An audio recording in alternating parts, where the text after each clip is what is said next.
There's a scope to the Working with Children check. Obviously we can't just pass a blanket piece of legislation that says every single person who ever comes in contact with a child must be checked. The system's not designed to do that. Before I talk about who's in and who's out, so where the exemptions apply and who's captured by the Act, I need to point out to you something that commonly isn't quite well known within different sectors and industries. The Working with Children check is essentially, it's a legal eligibility test.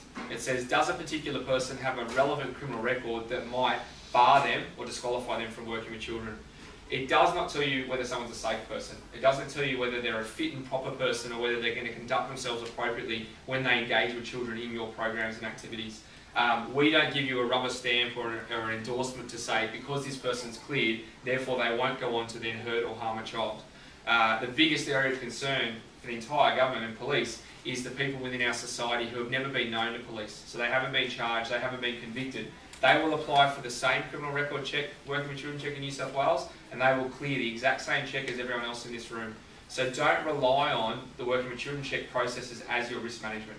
Although this is your only legal obligation under our legislation, we've got a range of tools and resources that we recommend to reduce the likelihood of kids being harmed within your organisations.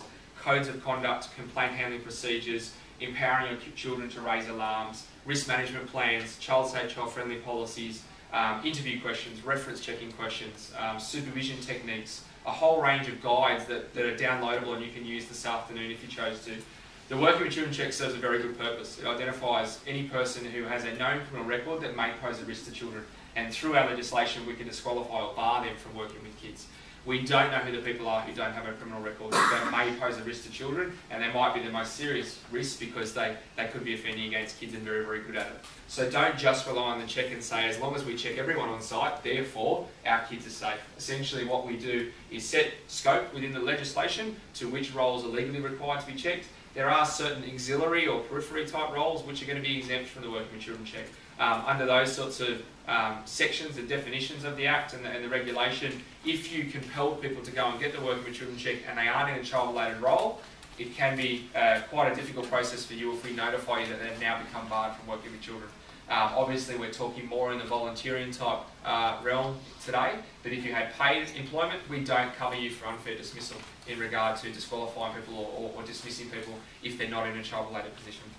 So when we talk about the scope of the check, in existing Working with Children check we had 4 main criteria. It needed to be in a child-related setting, set down under our Act, and they're available via our website. There are a vast range of settings that apply there. In the existing check it said that it had to be primarily their role, so it had to be the majority of work that they do was child-related for them to be captured by the Working with Children check. In the new system, primarily has been removed, and that's quite a key definition change because it means if I spend 4 days a week in a particular role that's not child-related, but I am volunteering 1 day a week within your organisation to work directly with children, I'll be required to be getting the Working with Children check, even though it's only 20% of my engagement. In the old Working with Children check or the existing check, it needed to be the majority of work that you did. Secondly, they have removed supervision. So although supervision is an excellent risk management tool and we endorse and encourage that quite significantly, irrespective of whether someone's under supervision or not, they are required to be checked if they're working directly face-to-face with children. When you look at the direct face-to-face contact definition, the best definition I've heard so far was from our Commissioner at the New South Wales P&C State Conference, and she was asked the question, can you clearly define what is direct face-to-face contact with children? Her response was, do they need children present to do their role or activity or program that they're running? So if I am a volunteer scripture teacher in a religious organisation, or I'm teaching Sunday school, I need children to be present for me to actually do my role. So that would constitute child-related. If I am a maintenance officer or I do a cleaning beat at the local school and I'm volunteering, although I might be around children, I don't need children present for me to do the work that I'm required to be, or I'm employed to do. So there are a range of roles that will probably be defined in the regulation that are outside the check, so they'll be exempt, but I'll talk about those in a second. Designated roles is the only really small key band of positions in our community that although they won't be working directly face-to-face with children, they will be required to go through the Working with Children check system. That's a government or non-government agency or organisation that oversee child protection case management. They have access to confidential and detailed information about children at risk. So if anyone is involved in those types of roles, they will be required to be checked as well. All other checks only apply to people who work directly face-to-face with children. Foster carers, adults residing in a foster carer or authorised carer's home, family day carers, kinship carers. Where it says adults residing in a carer's home, anyone over the age of 18 who resides longer than 3 weeks in a residence where there is a foster carer, an authorised carer, kinship carer or family day carer. In the existing Working with Children check, that duration was 5 months. That's now been reduced down to 3 weeks. Anyone who is looking to adopt children in New South Wales, they'll also be required to go through a Working with Children check. So when you turn that around and flip it over, the non-child related roles typically are going to be auxiliary type roles. Cleaning, maintenance, gardening, clerical, administrative type roles, catering type roles. They will work in what we call a child related environment. So they'll have children around, but they don't require children to be there for them to do their jobs. Some people have said, oh, we want to check everyone. We want to ensure that every single person who comes on site gets a Working with Children check, and therefore, children are less likely to be harmed. As I said earlier, don't rely on the Working with Children check to meet that risk management standard. Just because particular roles will be exempt from the check, so maintenance and gardening and clerical and admin and catering, it doesn't mean you don't apply a code of conduct to those roles. So if you have them on site and they're working on site, design a short code of conduct that talks about what sort of language they should use around children, whether they're allowed to have children in their workplace, because if it was maintenance or building type work, it's probably going to be an unsafe area. So you want to have an exclusion zone around the work that they're doing. And from a workplace health and safety perspective, a lot of contractors and people involved will be doing those sorts of things. The parents volunteering with their own children exemption has some quite clear definitions associated with it. It could be a parent or it could be a close family member who is providing volunteering back to the community. It's going to be very, very relevant to a range of organisations here today. It needs to be, when we say volunteering with their own child, it doesn't have to be directly with their child. It can be with a group of children as long as their child is involved.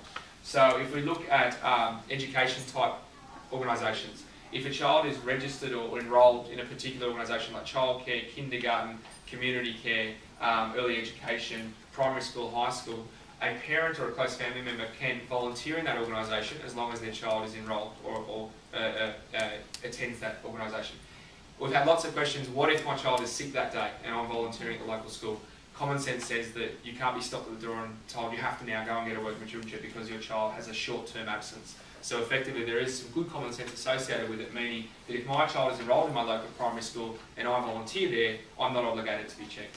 The government does not want to put measures in place to decline volunteering in the community. And the Working with Children check is one risk management tool, but it's not all the risk management tools that we recommend. In a sporting context, a coaching or managing type role where you've got your child in your team or squad or the group of children that you're overseeing. In a religious context, a child who's part of a congregation where there's Sunday school teaching or scripture teaching, and I'm a parent or a close family member, I'll be exempt from getting a Working with Children check if I'm volunteering in those types of roles.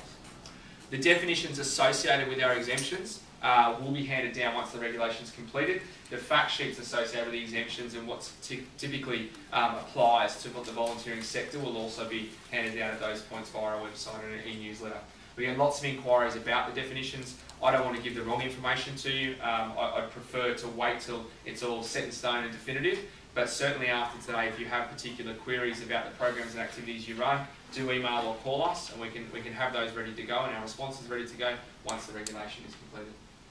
Short-term interstate visitors, for those where you might engage people from interstate to come and work in a particular type role, volunteer within your organisation for a short time, it's likely to be what's called less than 5 days. So over the weekend or a particular festival, activity, program, something that you're running that is less than 5 days. Again, common sense says that we shouldn't be compelling people from interstate to go to the New South Wales motor registries, get a New South Wales Working with Children check for a very short-term engagement.